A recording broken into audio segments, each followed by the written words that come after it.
स्वराज्याचं तोरण बांधिले शिवबान राजन सोहळा मराठी मातीचा सण ह्यो आला र शिवबाराज छत्रपती झालं ग माय ग ग ग ग माझं शिव छत्रपती झालं ग माय ग ग ग ग माझं शिव छत्रपती झालं ग माय ग ग ग ग हे पालखीत आलं कोण सोबती मावळ सरदार अन 32 मन सिंहासन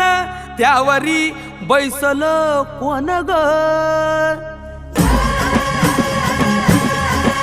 रायगडाच्या सत्रेवर गरजती शाहिरी ललकर संगनगार तू तारी वाजती संबळ ठेक्यान माझ राज